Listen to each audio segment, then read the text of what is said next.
welcome to another podcast of resilience. And we have Franky Carrillo with us. Thank you for being here. And we are at Eastern Projects. Thank you for having me. Of course. You know, I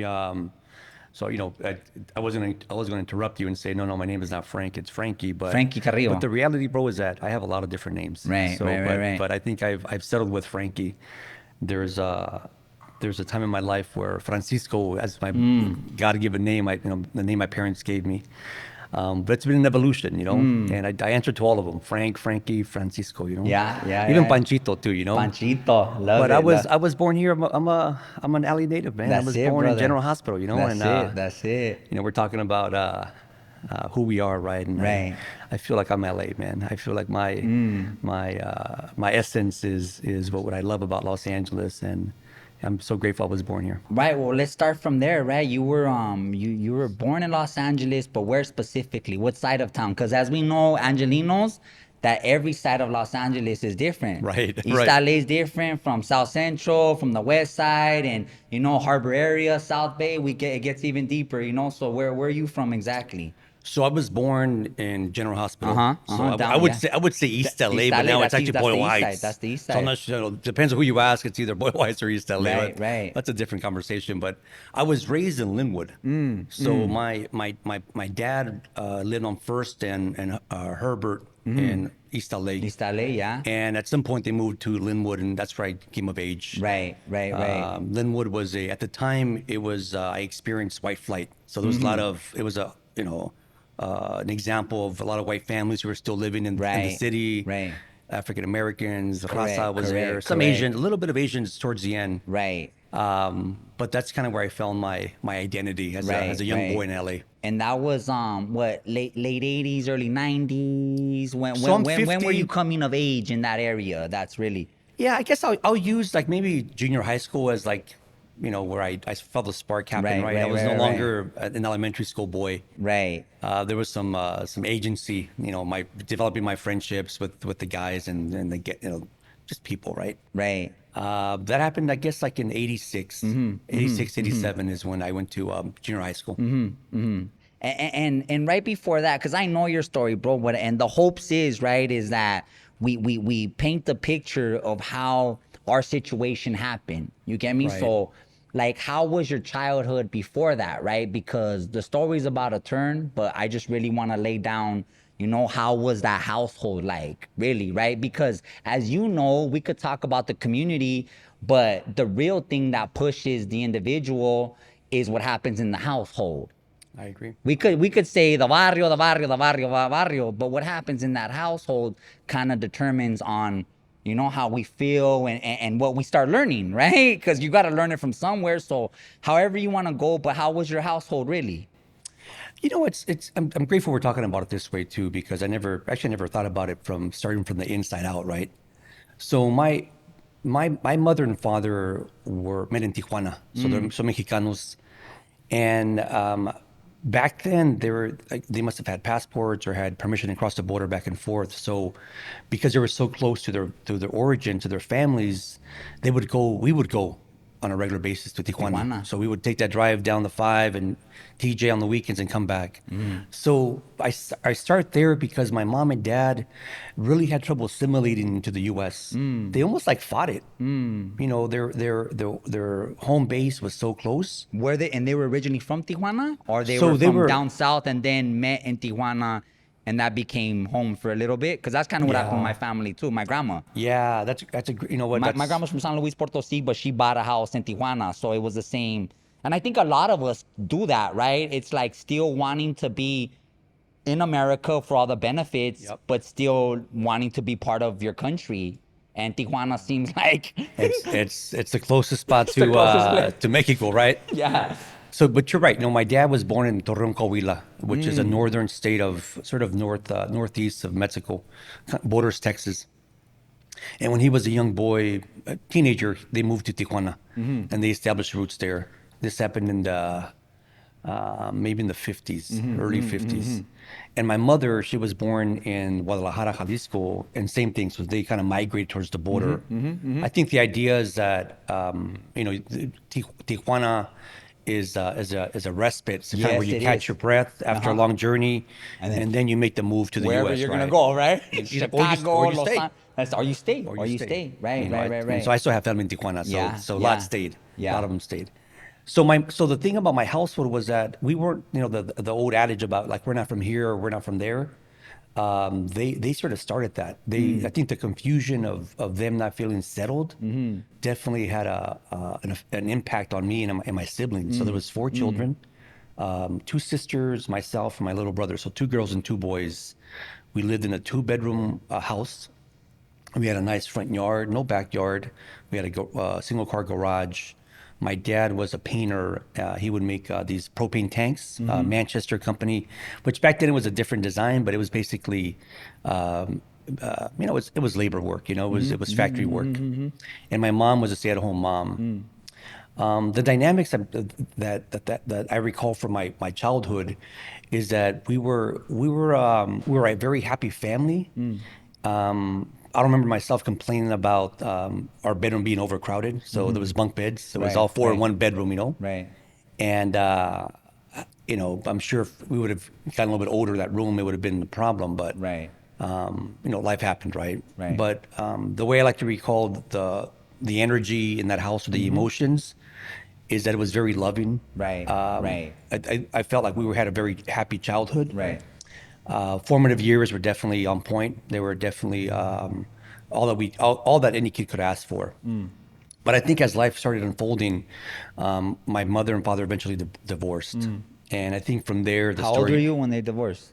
So I was 9 years old, You were little, and yeah. I was young. I was very young, and my dad has passed. He's passed about 25 years ago now, but my mother's still alive. And what's unique about my story when it comes to these family dynamics is that in most families, and especially in Mexican families, the tradition is that the father leaves and the mother remains with the children. And it's tragic. The whole dynamic is Yeah, unfortunate. yeah, yeah, yeah, yeah. In my case, my mom left the family for a number of reasons, Right, right, right, right, but the right, reality right. was I was being raised by a single father. That's it. You So at know, 9 years old, you're getting raised by your father now. by my dad, yeah. So so there's four of us. Right. So dad at some point How takes did that on. make you feel? I know it's been a long time, but I'm just gonna throw it. How did it make you feel? I think the memory is not necessarily my assessment of it. It's more about my friends. They're like, "Hey, where's your mom at? I haven't seen her around." So then you have to explain that to your friends, right? Or try to explain it, Try to explain it. because I'm so young. I don't know what to say. You can't even comprehend what's really, Where is and my then the mom? emotions about it too, because then, like any other son, you miss your mom. Oh, absolutely. Look, I mean, both parents are valuable Right, in the right, right, development, right. but there's something about a mother's love that can't be Replace. minimized, Yeah, yeah, yeah, replaced, yeah, or yeah, yeah, or, yeah, yeah, um, yeah. or, or, or shunned or whatever, Right. right? Like, so for me, it's something that I still struggle with.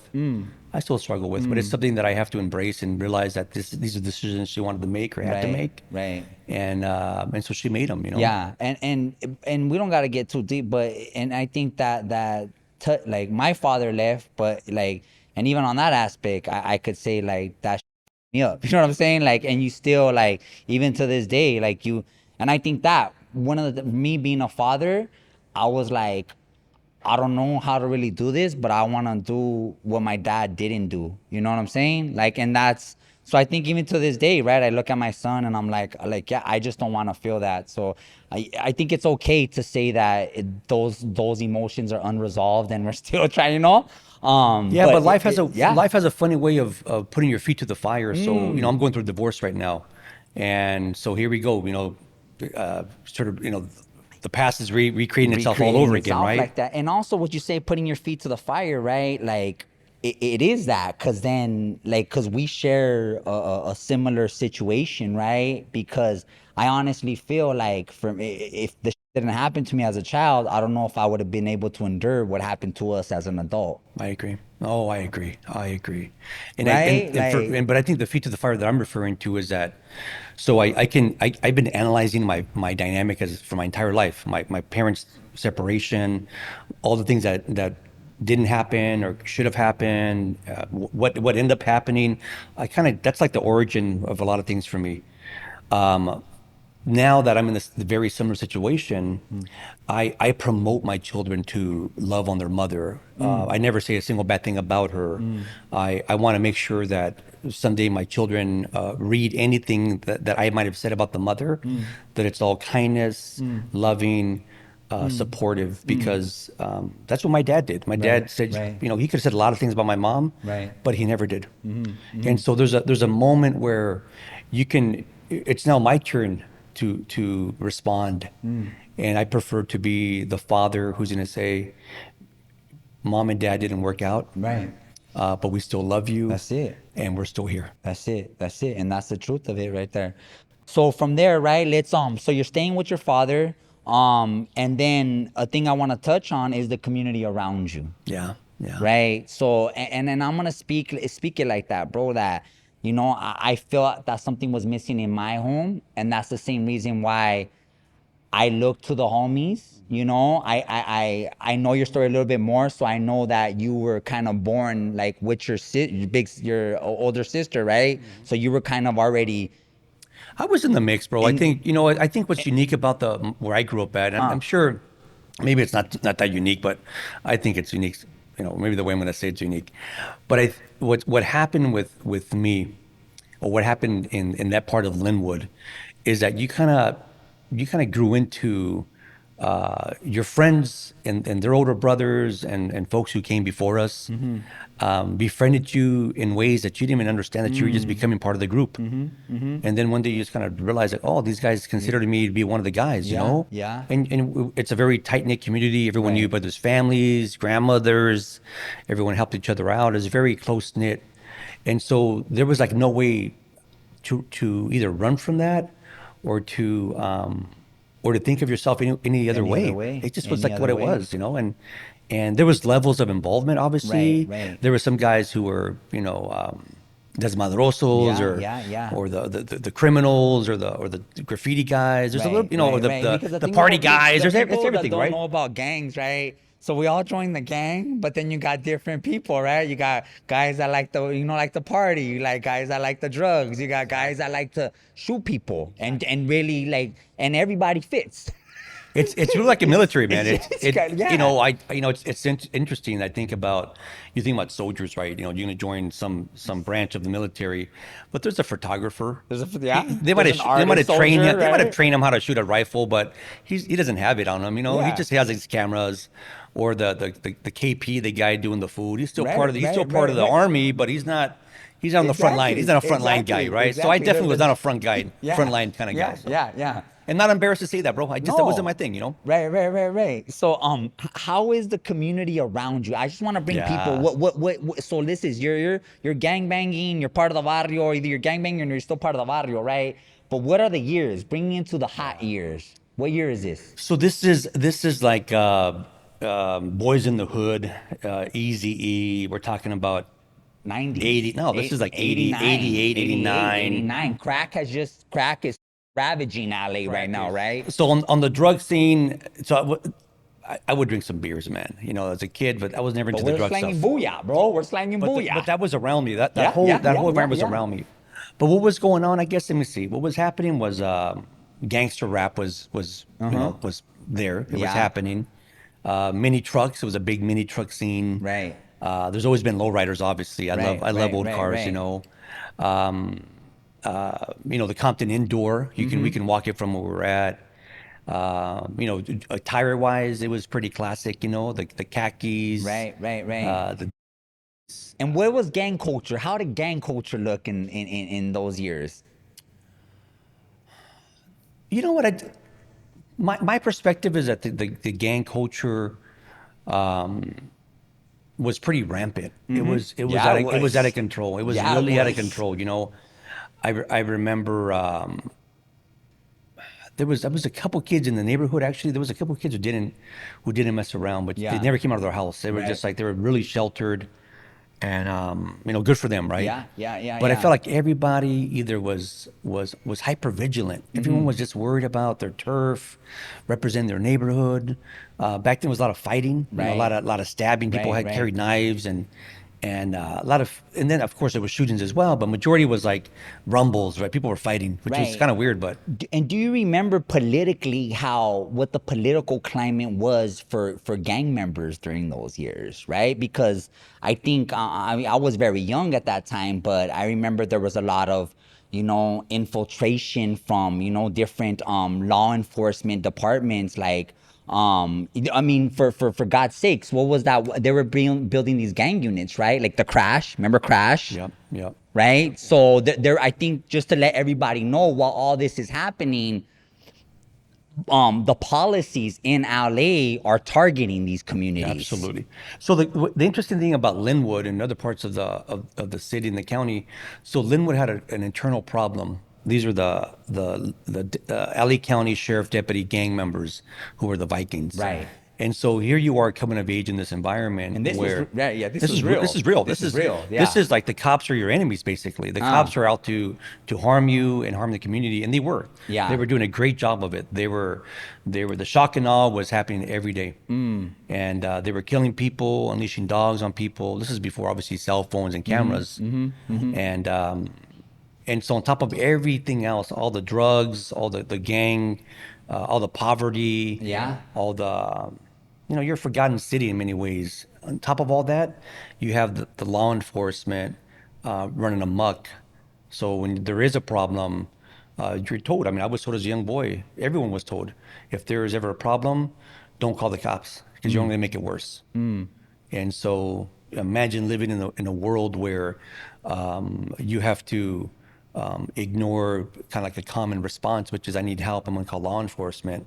And in this setting, you're told not to do it, and there's many examples as to why. And so that became a very confusing dynamic for a young boy coming of age. And so it was a huge problem. Right. So now we're here, right? And now something happens that changes the course of everything, right? And if you want to shed a little bit more light of what was happening, I don't have the right question because I wasn't there, obviously, but like, but yeah, now something happens, right? And however you want to intro us in, because I will leave it up to you. Of my wrongful conviction. Yeah. Yeah. Right. Because it's that time, right? We're all here. Yeah. You're in already, right? The Vikings are happening, and boom, Yeah. something happened that changes the course of everything. Well, I think the part that we're leaving out maybe is the school. Beautiful. So Okay, good, so good. there was obviously boys and girls who should be in classrooms and should be in schools, and so of course because of the gang dynamic or the gang epidemic and the problems there, someone from my side of town had to cross into someone else's turf to go to school, and that becomes a big problem. Big problem. So, here I am, as an example, here I am going from elementary school into junior high school. And my first day of junior high school was a huge riot, because my side of town wasn't welcome to go to school there. Yeah. And so that becomes you're welcoming into School. a young adulthood, higher education. Right. And so there's another level of confusion of like, why am I being targeted? Why am I not being excluded from going to school? Right. Because of where I live. And this is more street level Right. politics. Yeah. And if you don't mind me asking, who was the riot with? Was it? Other gangs from Compton, Linwood, Right. African American gangs, like they almost like united. And sort of the backstory is that the guys who were, so I didn't see myself as a gang member. I just grew up in here thinking, I'm just going to school. Yeah. And the rude awakening was that like, hey, look, like it or not, if they know you live on this side of town, Right. they're going to assume you're from the gang. Yeah. So you're damned if you do, damned if you don't. Right. And so as a kid thinking like, what does that even mean? What Right. why? What's because I live over here is somehow gonna be used against me. And Right. sure enough, they weren't lying. So you get Yeah. there and they realize they kind of can Smile. you're an outsider, man. No one's ever seen you. Yeah, You're yeah. from whatever, right? Yeah. And so, I felt there was a lot of, it wasn't the Wild Wild West, but it was definitely a lot of,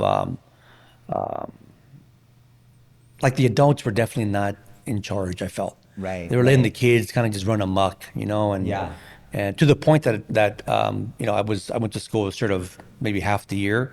They bumped me. I graduated. No one was worried about if I got good grades or not. They just, you know, I'm now the eighth grader. Right, right, I'm right, thinking right, how that right. happened. I was ditched maybe majority of the year, but they didn't care. You know, Right, it right. was just about putting you on the conveyor belt and moving you forward. You know. Yeah. So you get there, and then school is like, this is not gonna happen. So, I mean, where do you go from there? So we ended up going. So my mom kind of came back into my life, and she was even living in East LA. Ah. And through my mom, I went to Sure High School. Yeah, yeah, yeah. You're on my side of So town, yeah, so Montebello. I'm in. She lives on Sixth and Eastmont, Yeah, so yeah, I was yeah, staying yeah, with her yeah, for a yeah. bit, and because of that, I had access to this really To nice this, high school, you know, yeah, and so it was a high school that was like not anything near. yeah, yeah.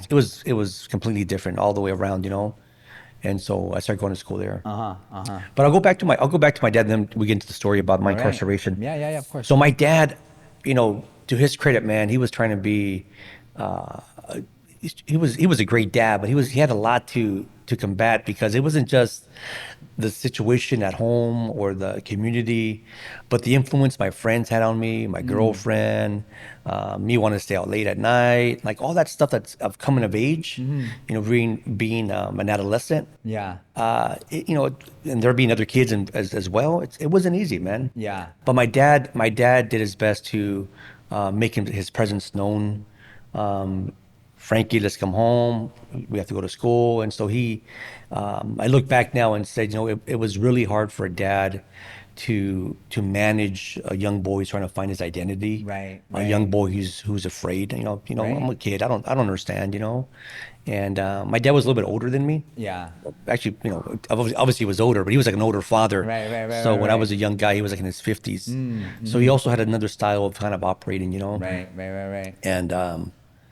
And so my dad realized that what we had to do was move. So we left Linwood. Oh, okay. And so all that to say is that we left Linwood and we went to Maywood, which it Uh-huh. wasn't too far away, Yeah. Yeah. Yeah. but it was definitely the best move we could have made Uh-huh. because Uh-huh. pulling you away from that From environment that. Yeah. Yeah. really Yeah. allowed you to kind of get a little bit of respite in your mind and be able to think about things differently. And as a young boy, you fight that. This is where your friends live. This is where your childhood home is. Linwood, obviously, Right. right? Right. Right. Right. Right. But of course, you fight it for up to a point, and then you And then, move, and yeah. then you realize the benefit. So when you moved, did you come back to Linwood? You know, not really. I surprisingly I didn't go back as much as I thought I was going to go back. We didn't have a car, so I have to be on the bus. Yeah. Yeah. Yeah. Yeah. But it was definitely then school happened. So then school became a thing where I had new friends now. You know, I was just Frankie. Yeah. Yeah. And Yeah. nobody knew Right. my Right. I Right. felt like I had a previous life. Uh. You know, and I was just a brand new. You know, they had a football team and open campus and people from places I didn't even heard of. You know, like Right. Right. Right. Right. Alhambra or Yeah. Monterey Yeah. Yeah. Park. I'm Yeah. like, Yeah. where's that Yeah. at? That was like foreign countries for me. You know. So how long were you living like this? I mean, Well, sadly, not for too long. So, right. you know, my joyous sort of part of my life was maybe 6 to 8 months, Wow. and then it all fell apart, man. So Yeah. when my Yeah. life was about to get on track, where I was Do you away from that feel it was environment. about it? It was about it, like yeah, Yeah, I do, bro. I do. because you were meeting different people, seeing different things that you had never seen in your community. I felt that the old community was forcing me to be someone that I wasn't. Ah, And I felt that this environment allowed you some liberty to just express who you are. yeah. And I was always just a Yeah. nice guy. Yeah. Yeah. I Yeah. was Yeah. an Yeah. artist. Yeah. I've been an Yeah. artist Yeah. my Yeah. whole Yeah. life as a Yeah. little Yeah. boy, man. Yeah. And so I was in drafting classes. I was in art classes, um, and I was just I had a chance to just be me versus being looked at, and then through that lens, they would see a representation that I didn't want that to be my identity. Yeah. Yeah. Oh, Yeah. he's with Yeah. those guys, or he lives over there. Like, Yeah. Yeah. what does that have to do Yeah. with me? This Yeah. just happened to be Yeah. Yeah. where Yeah. my Yeah. dad, guys that rented a Yeah. house. Yeah. You know, And it is funny because I kind of share that same experience. It's not until you move out are you able to really start thinking different, or you're right. Like the community like brings this character on you that you're just like, all right, well, I guess this is what it is. And it's not until those moments. So 6 to 8 months, right? You're on this new trajectory of life, right?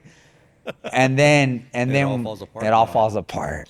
At all, you're 16 years old, right? I'm 16 years old, man, and I'm not even embarrassed to say this, man, but my I was a happy student. I loved getting up in the morning, and my day kind of started the night before. So Get ready, I would get iron my your clothes clothes. right there. I would have everything ready to go for the morning. Either my mom would pick me up, or I'll take 4 buses to get to school. Yeah. So you're coming from Maywood to Montebello, to East LA. Montebello, East LA. Exactly, Yeah, yeah, yeah. exactly. So, All right. and so I'm going, let me see, it was 3 buses to get there. So, what happened was that, it's January 1991, and regular day, my clothes was out, on the ironing board, ready, me excited to go to school, and never made it, man. So instead, I was rudely awakened by the sheriff's department. They couldn't get in. They were banging on the front door, and they couldn't get in. And I eventually just opened it. And I wonder now if I should have opened it or not. But I'm sure they would have got in no matter Yeah, what, yeah, dude. yeah, yeah, yeah. So they came in, and they stormed. We had a small apartment at the time, and they went in there and ransacked it. And I found myself the last moment I have of my dad as a free boy was my dad and I on a cement like this, similar, our faces on the cement, our cheeks kind of looking at each other eye to eye. And he's asking me like, "What's going on?" I go, "I don't know." I'm asking him like, so no, we're just kind of like confused. Yeah. And he's like, he doesn't speak too good English. So he's like, asked him to tell us what's going on. And so I do, and nobody's responding to us. No one's paying any mind to us. And they cuffed me right where I was at, and they Yeah. take me away.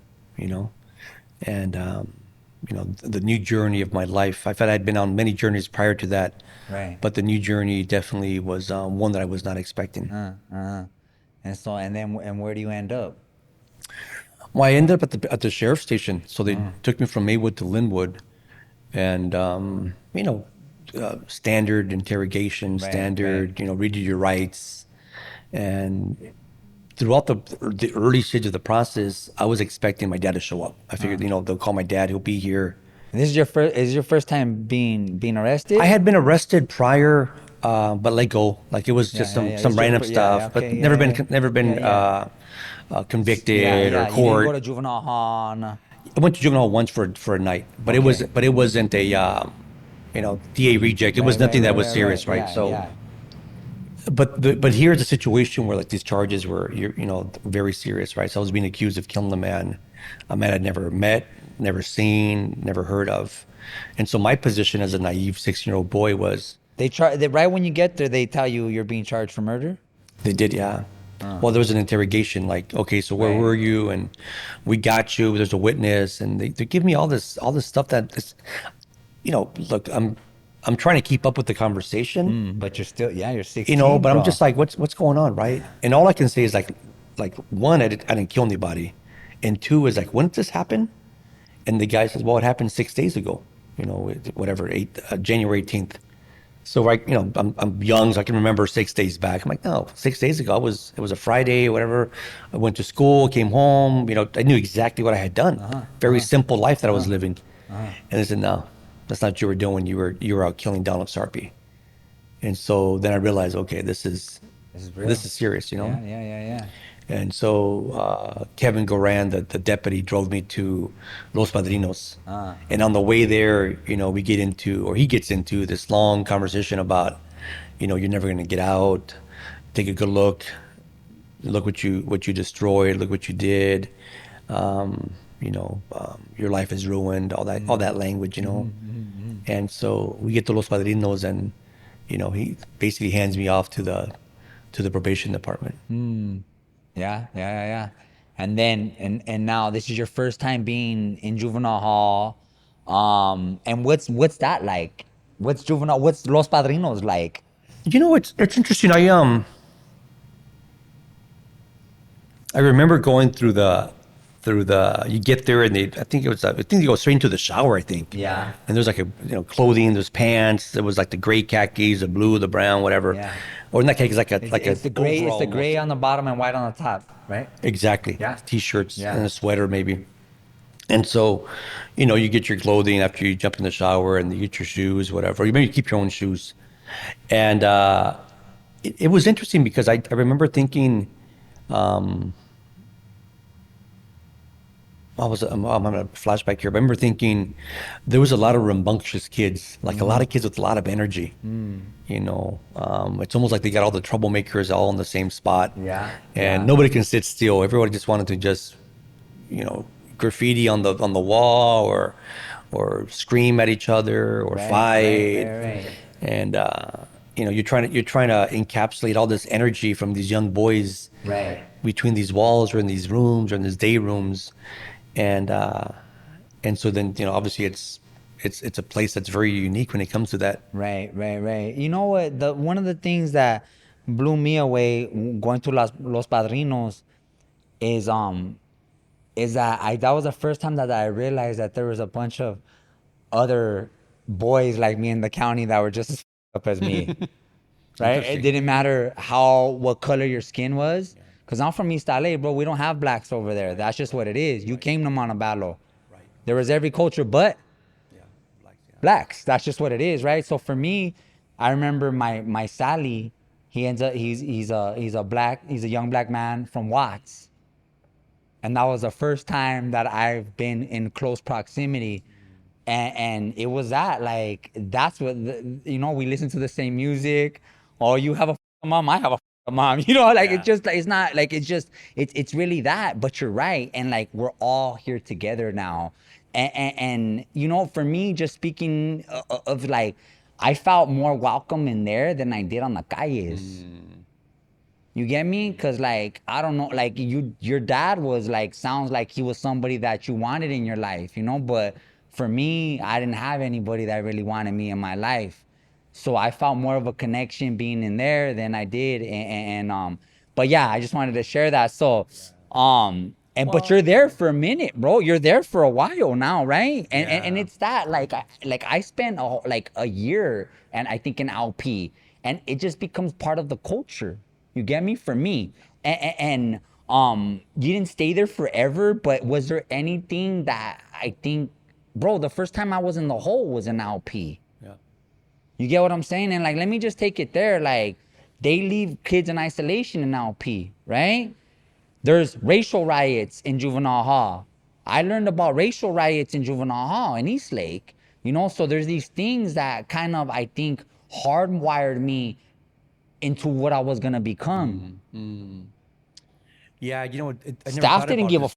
about me. The first time I got smashed was by a staff in LP, right? So there's these things that I know that are not accurate of looking at how life is today. But when I'm 14, 15, 16, and they throw us in this, and then it's that, bro. Juvenile hall, you either sink or you swim. We're there, and what people don't know, like what separates, I think, the juvenile facilities from the adult facilities. I'll just share. You could share Yeah. on Yeah. it. Is that in the juvenile facilities, it's a free for all. That means we could riot and fight with whoever and they're doing it.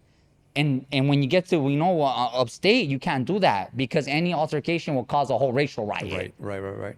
So I think there's these things that happen. You get me? And that we just we don't yeah, bro. I think as that's the thing. We're children. You're not fully developed. I don't care what you say. Exactly. You're not fully developed. So now you're in a cell. You're in a cage, right? Yeah. Is there anything during those early years, right? Because that scarred you, that, like, you know what I'm saying, made you look, wow, like I didn't think it was, you know. Yeah. I got my GED in LP, right? I just did it because like it's I didn't even know that I could, pass the test. But do you remember anything in those early years, or maybe there was somebody? I think I had a different. Obviously, they're all unique They're experiences all we have, unique right? experiences. But I will say that environment was one. Looking back now, we were a very humble family, so we didn't have a three-course meal every day, or we didn't have, so you're going in an environment where you're You're eating eating? like you're supposed to eat, Yeah, right? hot. You're There's a little hot. There's a hot. breakfast. There's It's yogurt. it's unfortunate, but like, in our case, maybe we maybe had a little breakfast in the morning before Little school, and then maybe burrito. dinner. Dinner was kind of what we had, right? And Yeah. if you had a school lunch, you had a school lunch, right? But you start seeing these patterns that like, wow, this is a little different, you know. You start seeing that you're around other kids who are also very poor. You realize that you're around kids who are also not good in school.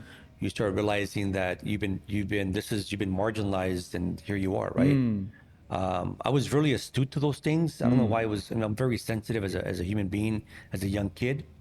So even though I saw the angry kid, when he stopped sort of being angry, you can see that he was like really broken, or you can see that he was really in pain, and that was his way of communicating that I need help. That was his cries for help, you know. But I remember, you know, it's interesting. I remember leaving LP, and then I went to East Lake because they tried me as an adult. But during my journey of LP and East Lake Juvenile Hall, you know, you might be surprised. Wait, did you say you? So you were tried as an adult, you said. So can you let everybody know what that means? So this is 1991, because the charge was that of murder, serious crime. There was a law in place back then that if you were a child behaving like an adult or doing adult type crimes, then we would treat you like an adult and we will try you as an adult. And that meant that you would have a sentence that would be that, you know, extreme, to have life in prison. Right. As You a were juvenile. eligible for the adult sentence. I think it's designed not to treat you as an adult, but to punish you as an adult, which I think people leave out. And so I was on the track to be punished like an adult, which meant a long sentence. Right. So Peter Espinoza, who was a judge, bound me over. So there's a test. There's right. A fitness hearing. trial. When I was running, it was a fitness trial. Do you have to? There's certain requirements that they have to check off in the box, and if they check those off, that the child is now eligible to be tried as an adult. Exactly. Right. Exactly. So those boxes were checked, and I was qualified, right? Right. And so they bound me over to Superior Court. CCB? Compton Court. Compton Court. Got it. So that meant that the people who were being tried as adults were being housed at East Lake. And so, you know, so I'm East Lake bound, right, from LP. And so it was more of the same. And I just wanna, cause my best friend Sammy Espinosa was tried as an adult in East Lake too, at Unit KL. So what they don't, so and even gets deeper. So they specially house us, and then they put all the young individuals in one place. So I remember stepping into juvenile hall, and we would always look at them fools like, those are the big boys right there, and cause they look different. You guys are all in orange. Yep, exactly. So just visually, you got all general population, all the regular kids in white and gray, but the guys that are being tried as an adult as an orange, right? And it's like they walk with a different air, right? Yep. Exactly. And that's what. And so, but like, and now I want to talk about like the design, the forming that. It's like I believe systems sometimes when the individuals are able to like kind of like suppress ourselves, you know what I'm saying? Like, and that's kind of what I believe happens in those places like that. You start like already thinking, and they think like gangsters. I think, you know, like they were racially rioting in those units, and the other units weren't. They're already programming like adults. So I just wanted to touch on that, because a lot of people don't really know that unless you're, you know, and that was my experience though. Yeah.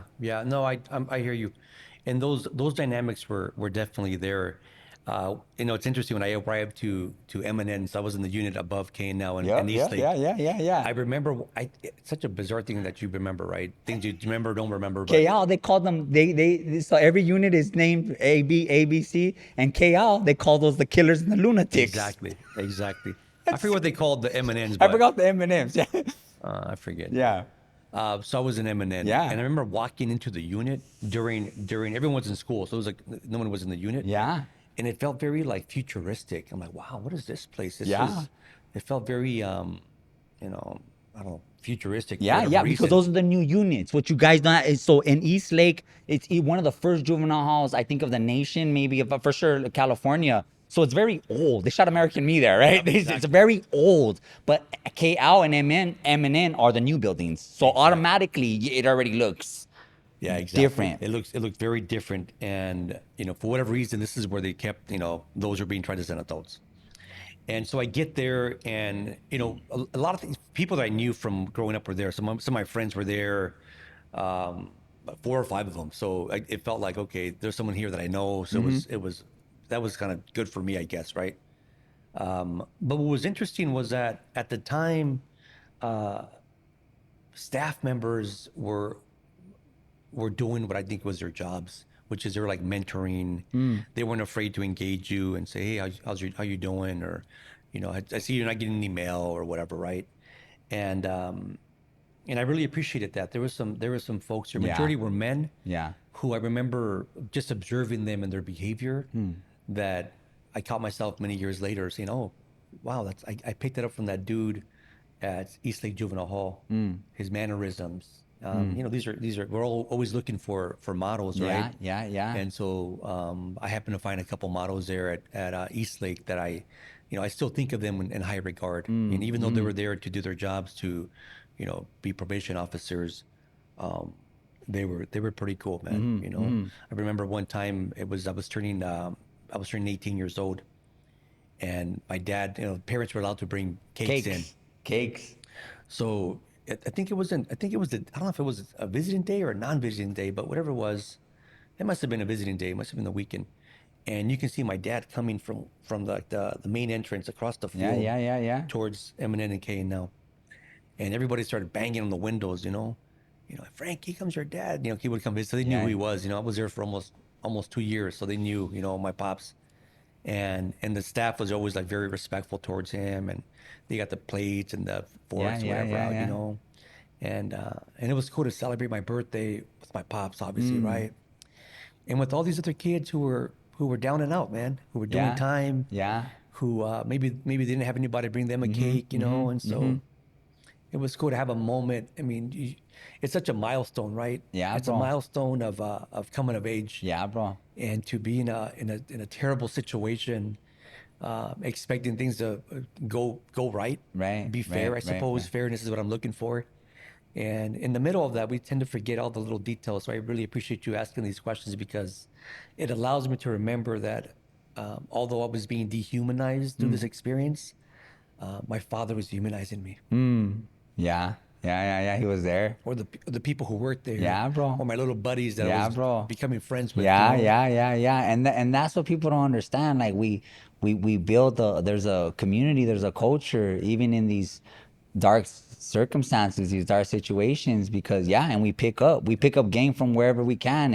And I'm just like you, like I spent those years down, yeah, so I remember that, like, it was a big thing for the CO to be the helper, the KP, right? Or Yes, yeah, exactly, right? You're like, exactly, yeah, I'm gonna get extra, exactly. yeah, yeah. But and that meant that's everything. We don't got, so but no, all right. So you're here 2 years, and so like, just what happens, bro? Like, what? How does Yeah, how does this murder how does this murder case it's so unfold? it's so up, man. So, here I am, a little boy. I'm 16 years old. I'm 50 years old now, so I can say I was a little boy at 16 years old, and I was relying on two things, man. Maybe three things, actually. My dad's advice. So he was this older gentleman who was raising me, right? And my dad was born in the 30s, so he gave me old school Yeah, advice, yeah, yeah, right? yeah, yeah, yeah, And yeah, his yeah, advice was pretty basic. yeah, If yeah, I'm not yeah. around, or if you need help, go to an adult. The adults will help you. Um, Neighbors, an adult. He had a lot of respect for the adults, Adults, yeah, and so that was basic advice. I'm sure most parents would give their children. yeah.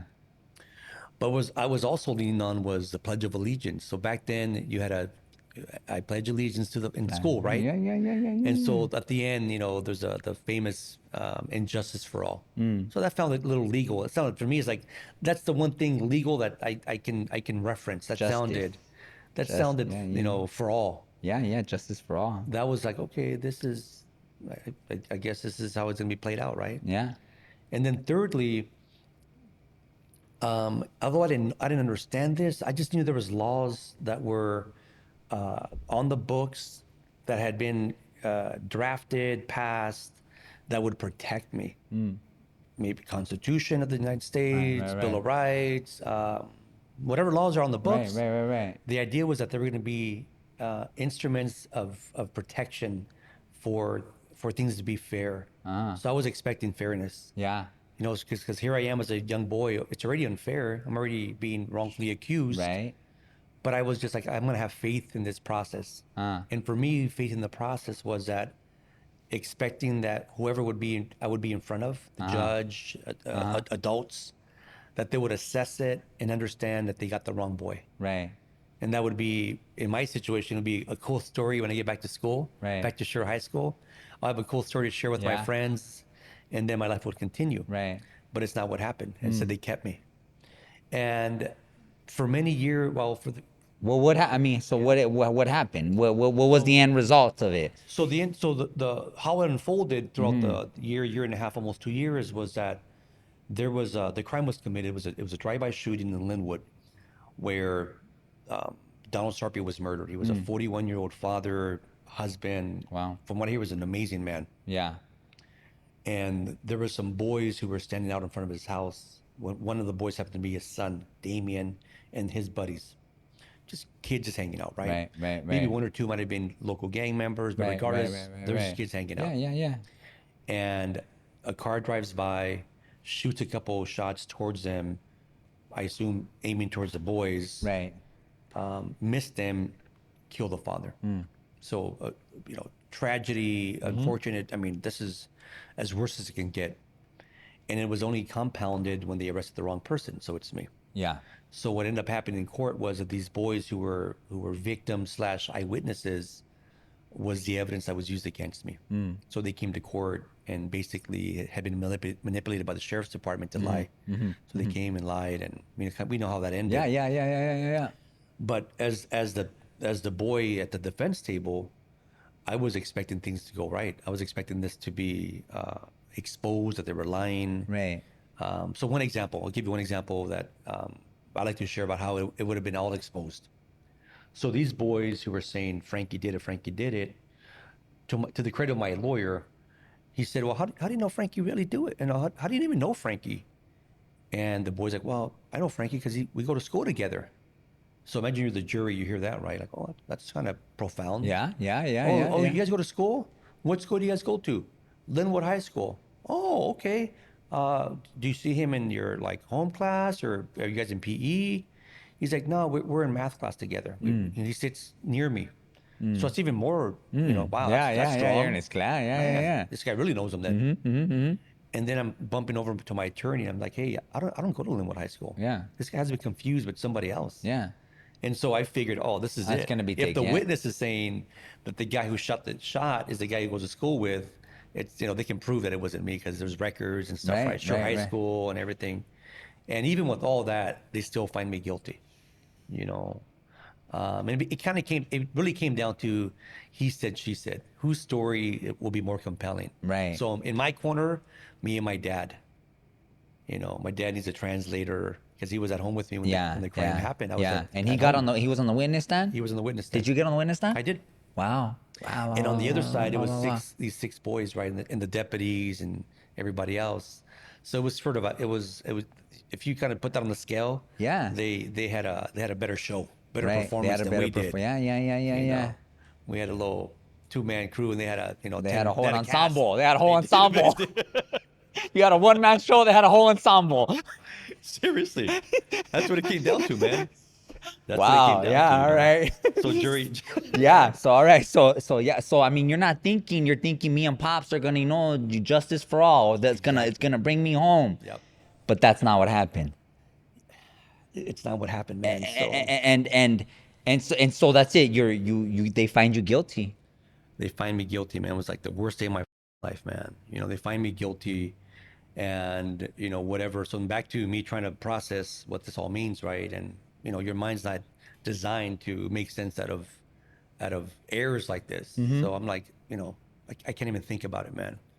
And eventually, it becomes real, right? So you're off to the California Youth Authority. What do you think when it's like you're coming this the verdict, right? This is it. It all comes down to this. How do they And so I mean, was there a thought in your mind was like, all right, cool, they're about to just come, you know, they're gonna prove me innocent, or do you remember your thought process? I do. Coming, So, today's July 1st, 2024. I'm not sure when this will air, but today's the day. yes. Yesterday, June 30th, was my anniversary of when the jury came back and found me guilty. Wow. So Wow. June 30th, Wow. 1992, the jury in LA County came back and said guilty of all charges. And what I remember was I felt like a grenade went off in the courtroom. Like my ears were like ringing. Like it was like this weird. So till the moment you thought, nah, I'm gonna get released. They're gonna find me innocent, right? You still had that till the very last Till moment. the very end. And I guess foolishly of me, even after they found me guilty, I still believe that this is going to be fixed. This, what? No, impossible. We're going to find a way to undo this, untangle this. And of course, that's another part of the story. But the reality was that till the very end, I believed that this was going to be worked out. Yeah. And yeah, proven, yeah. Grenade drops. You hear the words, and then what happens? I remember my attorney rubbing my back, like it's gonna be okay, it's gonna be okay, right? And then after they say that, they take me back to the holding tank, and I'm crying. I can't believe what happened, And it's an unfortunate moment in my life where I'm all alone. I need someone to lean on, talk to, explain, get some explanations, and of course my lawyer's not doing that.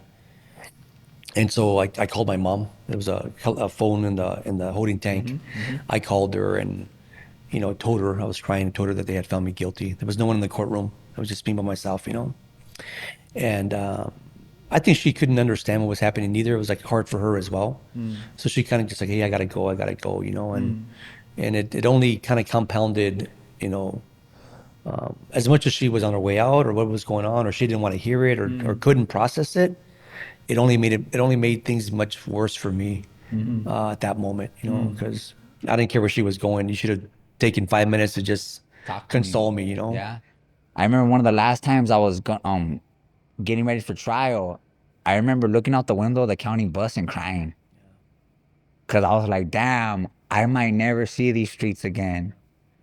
Right? It's those moments, right? And boom, you're ready. You're catching the chain. Now you got to catch the chain, right? And you're still hoping, thinking that things might work out, right? But you're getting ready to go to prison. So at this point now, 18th birthday, from East Lake, they sent me over to LA County Jail. Yeah. So I'm in the LA County Jail Yeah. when I'm found guilty. But all it's all behind us now, right? So I'm heading to the California Youth Authority, and it's another culture. It's another dynamic there. I was there, I think, for almost 5 years in YTS. Oh, so you went? They sent you to YA. Yeah. So back then, YA was still open. Right. Yeah. So that becomes another journey, right? That becomes, yeah. Bro, these are journeys, and obviously after the fact, these journeys yielded a lot of life experiences. Because sorry, I didn't even know that part. CYA, like what people don't understand about, they shut these places down, right? The things like there's levels to this. We always said that when I went straight to prison, I didn't hit California Youth Authority. So they always said that the guys that were coming from California Youth Authority, and it's true, they were always crazier than the homies, than the older homies. Yeah. They were always crazier than the older homies. Because what happens in California Youth Authority is unlike any place in the world. This is Gladiator. I mean, you were there, but you hear about it and you see them. These dude, and so I mean, we don't have, but it's that, right? It's definitely, yeah. It was definitely, that. It's definitely it lived up to its name of being a gladiator school. The thing that I remember was by this point now, I've developed a lot of friendships with guys. So when I get there, red carpets is pulled out, and the guys are like, happy to see me, and I'm happy to see them too, right? It's a new environment, new world. And so what happened when I got there was that these young men were like professional at what they do. it was trippy. Yeah. But what I thought was interesting was that they went beyond fighting to some Yeah. degree. They Yeah. were like psychological warfare. Yeah, They had exactly. combined The mind of they had combined like this way of yeah. thinking with like fighting Well, was like violence. It was a combined it was bizarre. I thought it was so bizarre, man. yeah, yeah, yeah. And so here you are, and so 5 years, right? 5 years, I'm just gonna stop right here though, bro, because like what kind of blows my mind and like having you here with me is that we did this, we endured it, but we still flew by the code. Right? Like you made it a decision to still roll Yeah. with the homies, even though you're innocent and all, but there's still a truth. There's still a something that keeps you. You know what I'm saying? You're a homie, bro. At the end of the day, and I say that with the most respect, Absolutely, right? absolutely. With all due love, we're still homies, right? And we run a program, and and that's how you. Right, and I don't want to get to, but I just want to acknowledge that Yeah, because absolutely. we're not California is unlike any other prison in the United States and in the world. Let's just start there. That there's these situations, right? Like the inmates run the prison, Yeah. really, right? And there's codes Yeah. in these, and so yeah, you went, you endured, and I thrive there actually. No, I mean it's people it's people get crazy a though, kick out bro. of me. Like So my memories of the youth it could break authority. you or make you. I guess that's where I'm at. This situation could make you or break you. Maybe because I didn't have the psychological weight of, oh man, look what I did. I'm paying for what I did. For me, it was like, what the hell am I doing here? So it allowed me to think about this environment differently, which is kind of bizarre to think about it that way. But like You're like, I'm not one of you. no. I didn't feel guilty Yeah. or I didn't feel because I wasn't guilty. I didn't feel bogged down by like, oh, I'm here to suffer. For me, it was like, I almost view this like I'm here to learn. I'm here to. This is an experience that I was not supposed to have, and I kind of feel like it's like a privilege, is a bizarre way to kind Yeah. of witness It's this. fascinating as What the hell hell. am I doing here, right? Versus I did something that caused me to come here, and you think about your life differently, right? Yeah.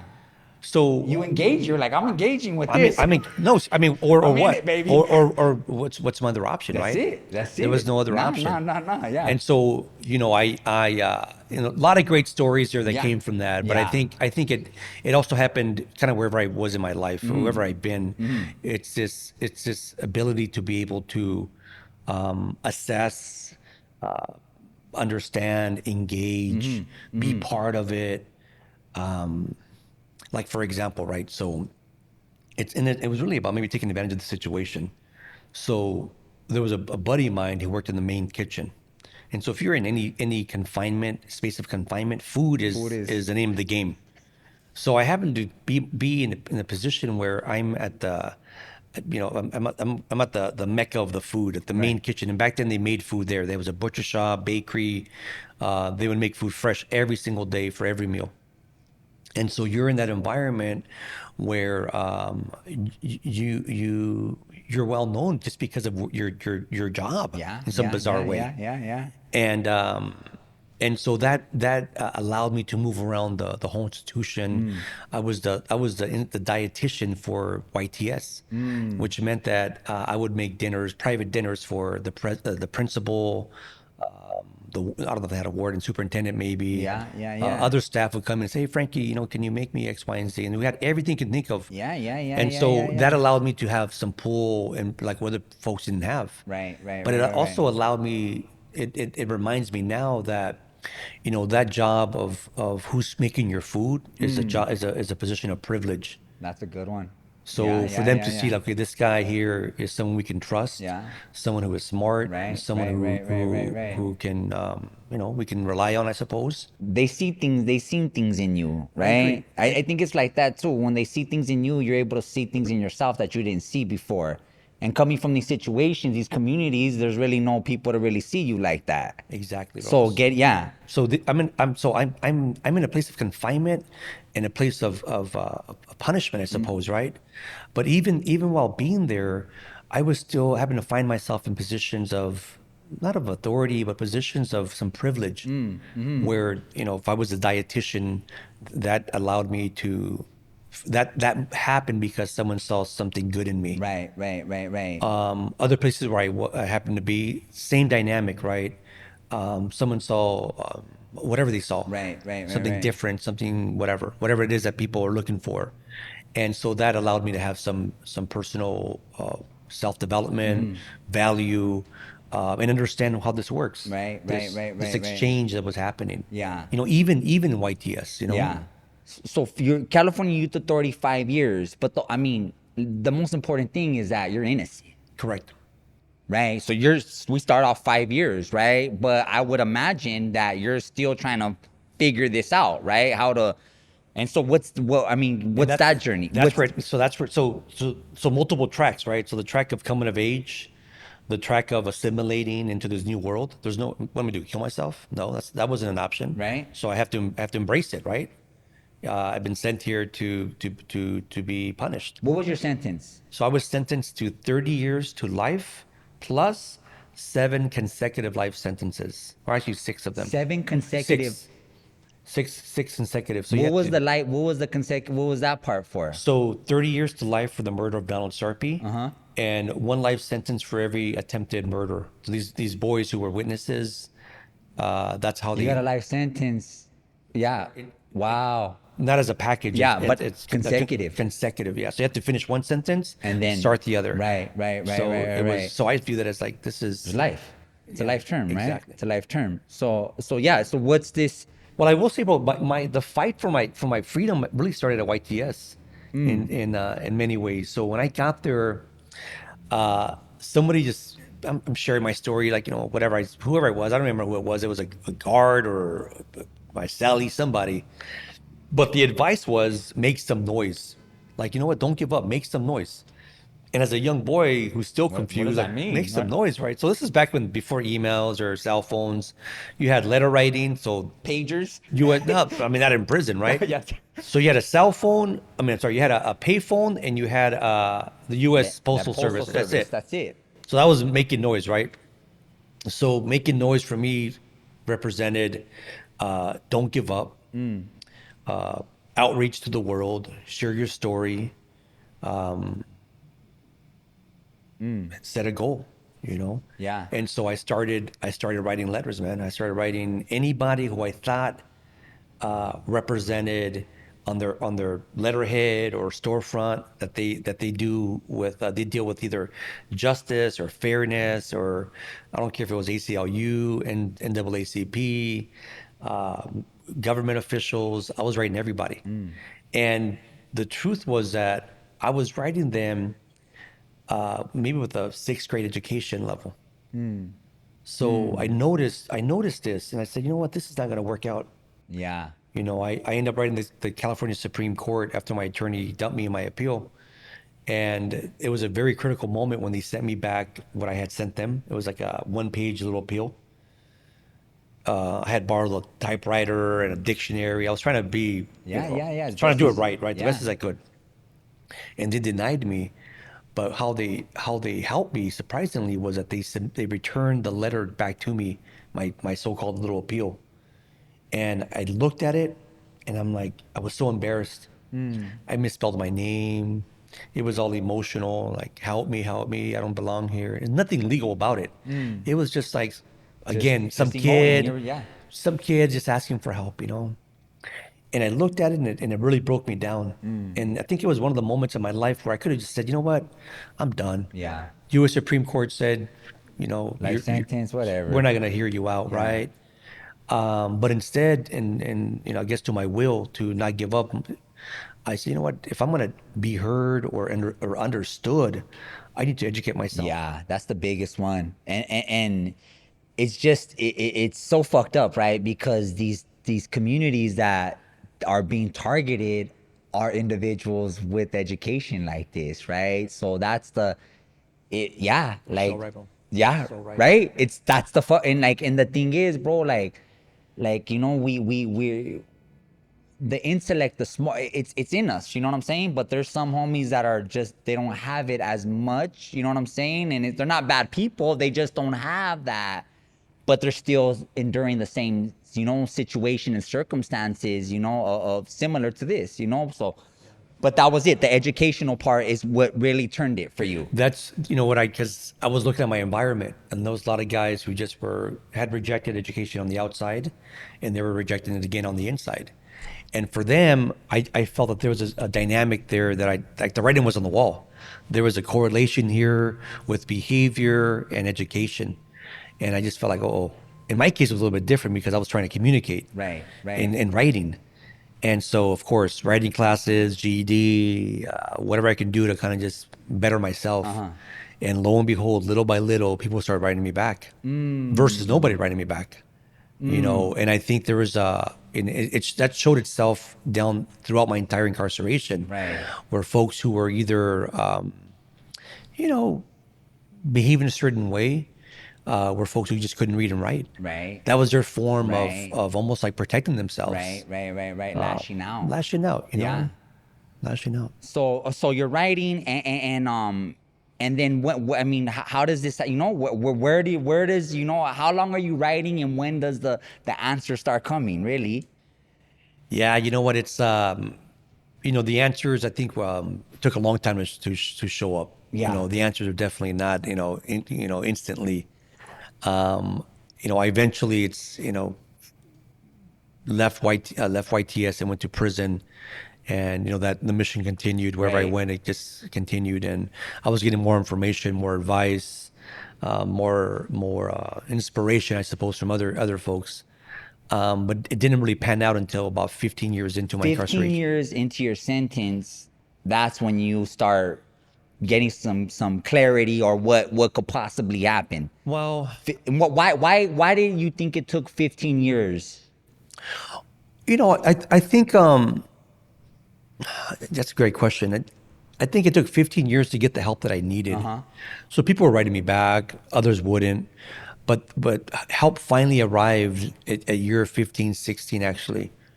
And I don't know why it took that long, but I'll show you how it happened. Right. So I thought that I was going to write the most amazing letter that would be compelling and people would be moved to come and help me. That's not the way it happened. Nobody came. Luckily, if someone wrote back, but nobody came. Right. What ended up happening was that I was at Folsom Prison, and I was a teacher's aide for a teacher named Tony Carter, and I was her assistant. So I was now in a room every day, Monday through Friday, being her assistant, teaching men basically how to read and write, grown men. So back to the thing about education, right? So I was working for her for about 3 or 4 years, and every day you see personal growth, you see people now being able to read in ways that they can comprehend and make these connections, right? So Tony tells me one day that she was going to retire, and that it would be best that I started looking for a new job.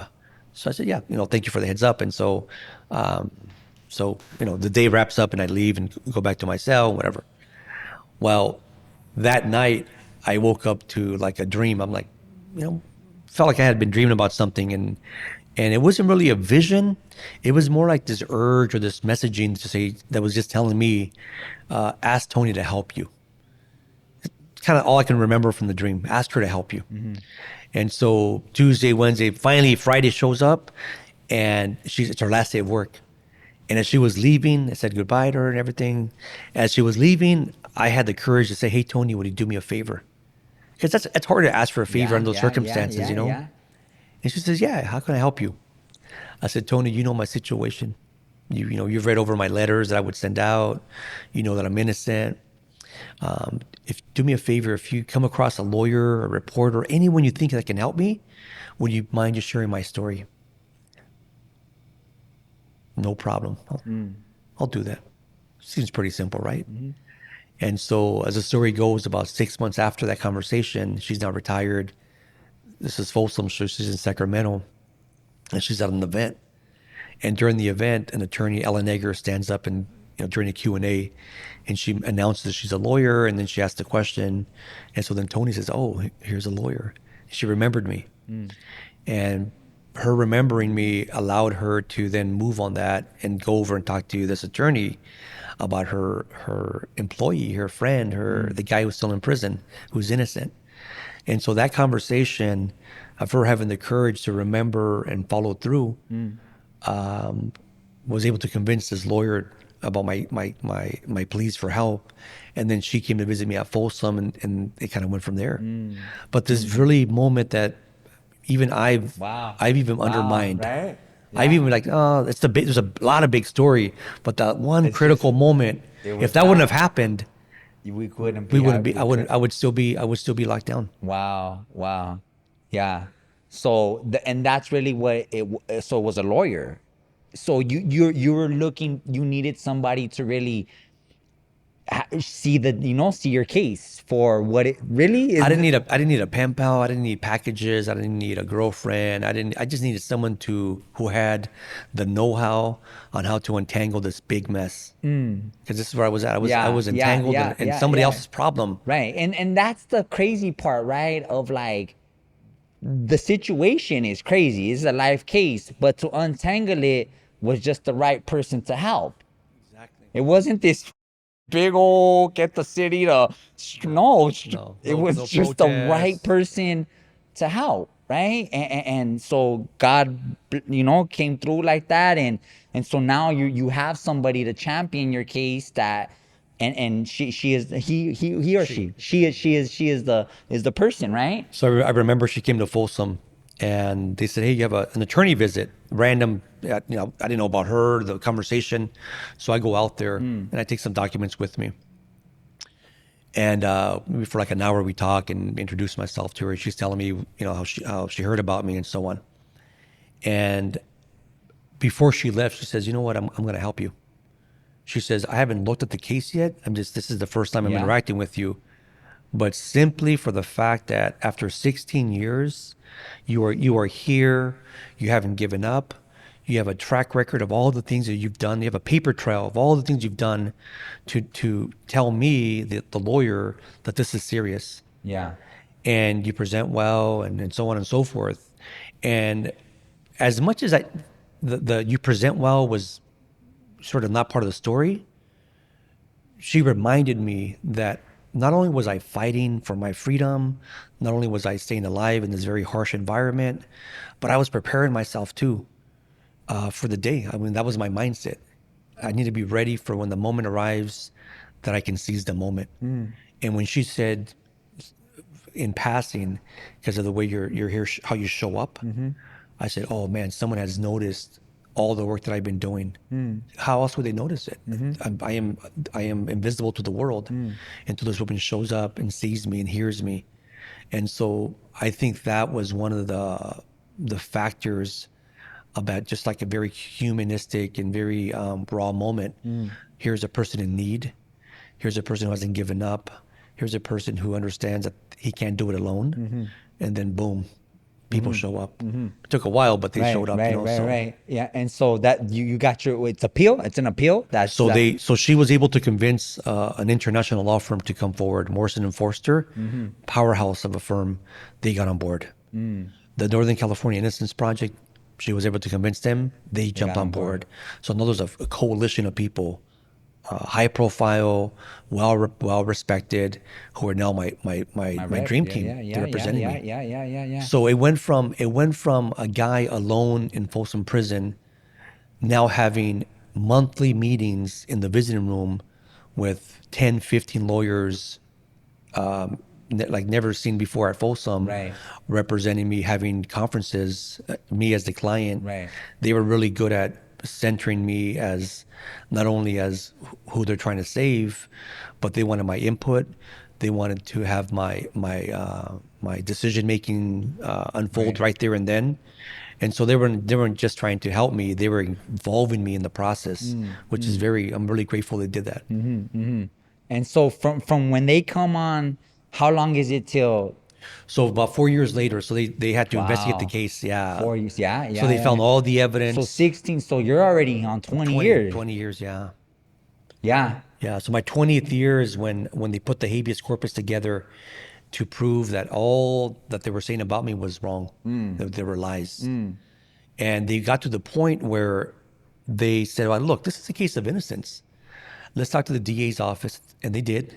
They said, look, this is not a case where you're trying to keep somebody in. This is a case you should be trying to get him out. So they showed and proved to the DA's office, this is during Cooley's administration, and they agreed. They said, oh, this is an injustice. Right. We want to team up with you, Franky's team, and go to the court and say, Your Honor, free this man. Yeah. And they were heading that direction. Yeah. Everyone signed off. It would have been maybe the first ever. And what happened was somebody said, has the arresting agency been notified? Out of courtesy, right? You want to make sure everybody's aware of what's happening. Yeah.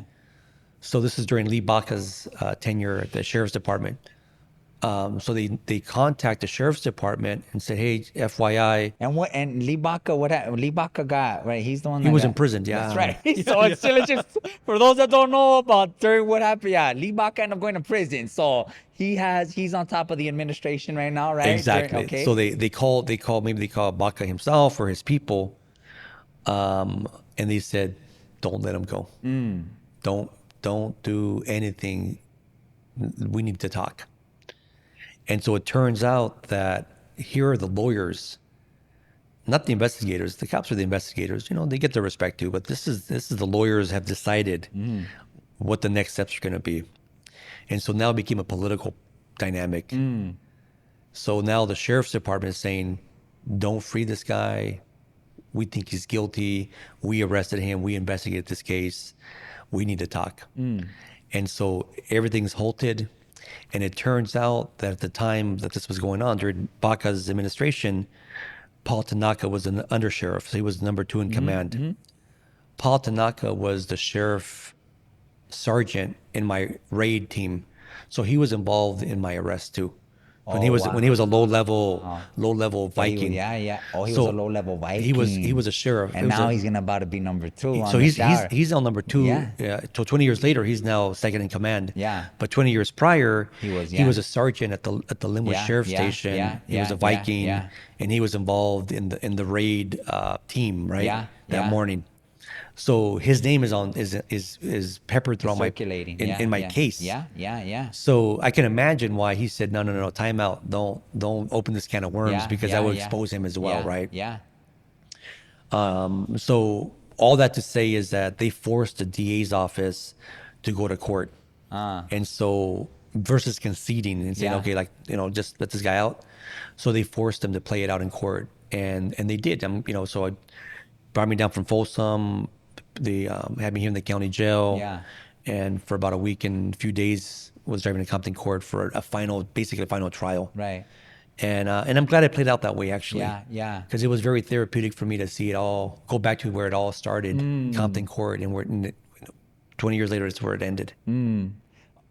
Okay, you come home, but like this is 20 years, bro. Like that's a long time in prison, right? Is there moments, bro, where like you're just like, are there like, because it's that, right? What people don't know is sometimes not what happens to you as an individual, it's sometimes what happens around. I remember when my neighbor in the hole in Lancaster slit his wrist with a sharpened plastic spoon. And then he wrote his love letter to his wife on the wall. And I spit this to you because this ain't nothing for you, bro. Because this is like, and I'm trying to sprinkle in like the shit that we gotta endure in there, right? And so, like, was there any moments where you're like what the like 10 years in it, say, like, or you just always had this drive, like, hey, I'm just gonna write this out, right? You know what? I had yeah, you're really causing me to think about these moments that, I'm kind of giving you the bookends. I'm giving you the highlights, right? But, I was there for 20 years, and it's summertime here in LA right now. But I remember having summertime at Folsom Prison on the 5th tier in one block, where this building was built in 1800s, no? 1800s. There's no AC. The higher you go up, the hotter it gets. And just the torture of just being in this huge hot box, is unfortunate. But I think it's also about people who you cross, or people who you're forced to live with. I've had a lot of great cellies throughout the years, but as you're saying about the love letter, I had I had a situation where, roommates wanted to commit suicide in front of me, Your sadly wanted multiple times. They wanted to commit suicide not because they wanted to harm me, no. but they wanted me to be the messenger to their family. They would tell me things like, I've never had a roommate or a cell partner or whatever who is caring, I suppose, who can say, who can be the messenger to my family and say, hey, I was with so and so, he was my roommate, and he would always talk about you. He would always remember when you guys were little, or he would all these things that were like forced upon me to be like, I don't want to witness someone kill themselves. But they were looking at this as an opportunity that they would be like, oh, Frankie would be able to humanize me to my family. So would you tell them about me? I'm like, no, let's not do that. So I'm talking people off they have bags, they would wrap bags around their arms to almost capture the blood from leaking, from making a mess, which was such a weird thing.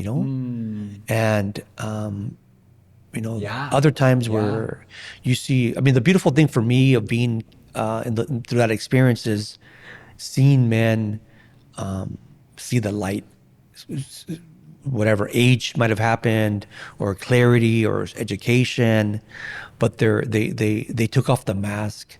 They took off their false identity, and they just embraced who they were, or they realize that they're now 60 years old and look where they are. Or they were just wise guys. They were men who had songs they wanted to sing, or lessons they wanted to share. And it's such a bittersweet moment where, it's great that they're doing it, but look where we are, Thank you, bro. Thank you. You walked us through the whole journey, right? I know we have a lot that we've talked about on your case, but like, you're home. How long have you been home for now? I've been home for 13 years now. 13 years. 13 years, right? The system has tried to make this situation as right as possible, but at the end of the day, you can't. There's no money. There's nothing that could give you back those 20 years, right? And but now, I'm just gonna get straight to it. You're in politics, bro. You decided to take this, this transition from what happened to you, and then they broke you off, right? So I just wanted to touch that, just to let, yeah. So you came home, and then how did they try to make this right? I think they, we live in the USA, man. So I think when you're wronged, you file a lawsuit. So I definitely hired a firm to file a lawsuit because I was harmed. I was wronged. Yeah, you were. And you don't typically, these cases are not easy to win. You have to prove a lot of things to eventually convince a judge or a jury that this is legit. Right. So even though I was proven innocent, it's another battle in the civil case. So, I'm grateful to say that I was able to be victorious there. I won that case. I settled for a large amount of money. But the way I looked at it is that the people responsible skated. Nothing came out of their pockets. They felt no pressure. They felt no responsibility for their action. And who were the ones you would say were responsible? So there was a couple sheriff deputies who are at the core of manipulating evidence and forcing witnesses to lie. So as a law enforcement deputy investigating the case, there's obviously laws that tell you how to move and what you can and can't do. So when you go beyond that and you start hiding evidence, you start manipulating evidence, then you're committing a crime. So we're able to prove that. But who had to pay for that was the taxpayer. So these were employees of LA County. So the LA County tax base were the ones who paid me. And the money didn't come out of the deputies who were at fault out of their pocket. No. Their pensions weren't garnished. They retired, as if nothing had happened. And for me, the problem is that the money was basically like hush money. We're going to pay you, just go away, pretend nothing happened. So that I wasn't going to do that. And the other part that is very upsetting is that the deputies who are now high-ranking officers in the department set an example for the ones who are still working there of what you can get away with. So when someone has been nabbed or exposed or has been criminalized and proven that they had did something wrong, and after the fact nothing happens, then the only message is that I can do that too. Nothing's going to happen to me either. I think we have a great example with on the national level with Trump being convicted. Nothing happened as of yet. He's still walking around. Right. So there's this machine, this process that people go through, but some get penalized and others don't. Right. So in my case, this deputy Craig Ditch, I'm not sure where he is. Hope he's doing well at life somewhere. I'm not taking this. I'm not holding those grudges against him. Right.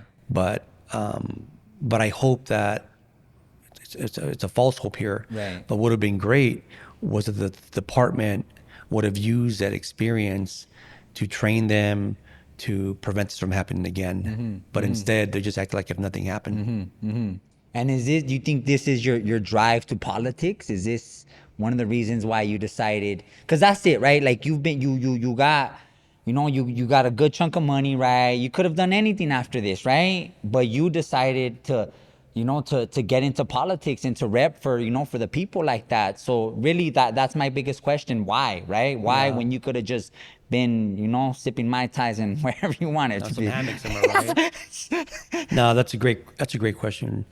I think what a couple different engines that move me in this direction, but it's easy to say, you know what, I got mine, I'm gone. It's easy. That's the easiest thing you can do. I've been compensated, I'm free, later, I'm gone. But because of what I went through, being unjustly confined and to see people's pain and to see the injustices, not just my own, other people's injustices, and to come home and to see that that's still going on in different levels, not necessarily just with the criminal justice system, other levels where people are being marginalized or felt to feel less than. How can you run away from that? And I know that my situation, my position now is really unique. Most people with my backstory, the last thing they're thinking about is public office. But the way I look at it is that not until somebody who has lived experience, and I know lived experience is an interesting word, but I think experience about when laws that you're relying on to protect you fail you, when fear mongering that was then alive and well back then is coming back about people who look like us, that we don't belong, that people who look like us are punished as a group, that people who look like us shouldn't be protected. I want to be in the rooms in Sacramento as an assembly member for when those conversations come up, to be able to remind people of what happens when we think that way. I want to be there as an example to the community that, even those who've been marginalized can empower themselves, and by doing that, empower the community to believe in themselves. I'm a father now. I'm a father who endured many tragedies in my life.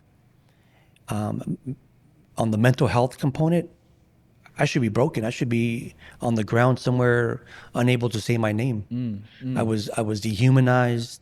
I was forgotten about. I was mute. I was forced to be without a voice.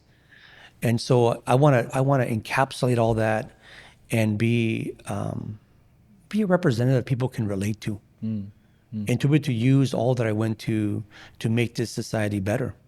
And so that's what drives me. I've been involved in public service work since I've been a little boy. I feel like during my time incarcerated, it only developed the advocate in me. I was fighting for myself, but I was also fighting for injustices in the prison. I was defending other guys, maybe because I felt maybe they were unable to, so I did it for them. So you come home with this attitude of understanding what the importance of being involved. Right. Thank you. So so it feels great, man. Yeah. You wanna mention? I know you got on the campaign right now. So if you want to hit anything. Absolutely. So the campaign it's heating up. Not only is the weather heating up, but the campaign's heating up too. And this is going to be history here. So I will be the first formerly incarcerated man to be a legislator.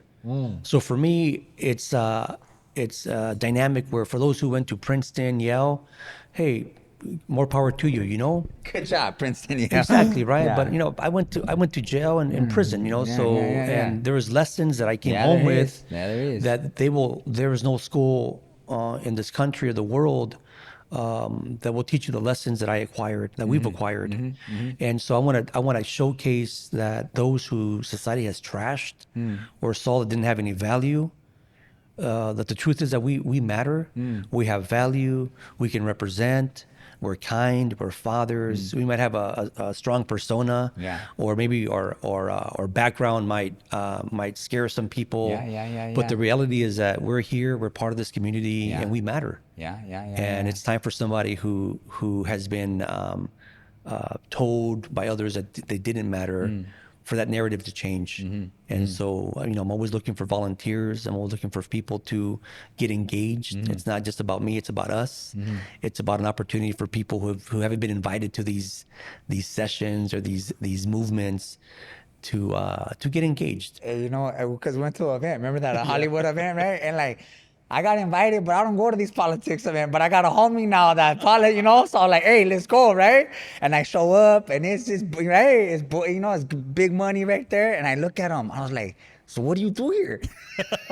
I told you that, right? They were like, just show up. I was like, that's it. But you know, bro, that's Drink the magic, wine man. and just show up. All right, I got this. You know, bro. So Just show up, You know, as simple as that might be, bro. Yeah. in my life, you know, Danny Trejo talks about this, right? But, and I think you have a story too. I've heard you talk about a couple places, and I want to just help whoever's listening here about showing up. Showing up. So I'll tell you, bro. So I wouldn't be here showing up to your podcast if Tony Carter hadn't showed up to that event and was listening and heard Ellen Eggers. Yeah. Yeah. So she showed up, She and the showed magic up. happened. Yeah. So for me, the example of showing up,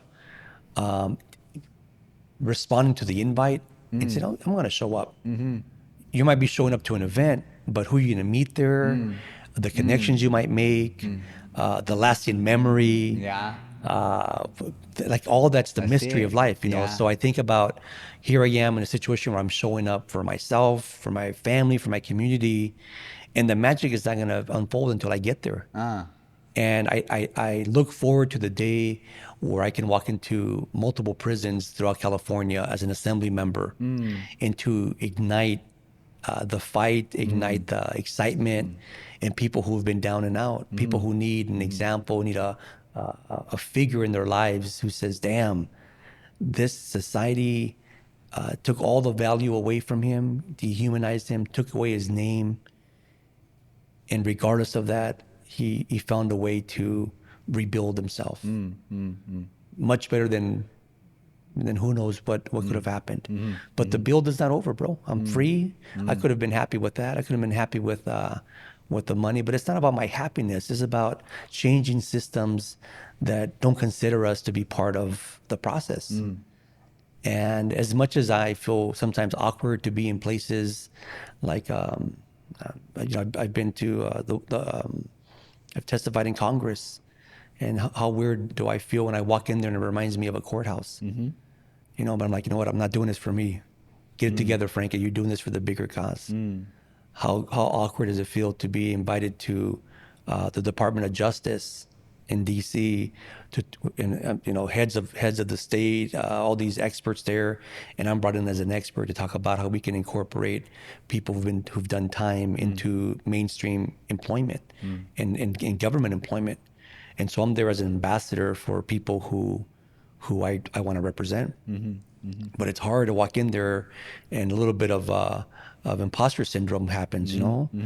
The fact that I'm on this amazing Netflix series, and other places where typically people like us don't belong. To your point about this political event, you know, typically I might have rejected that too.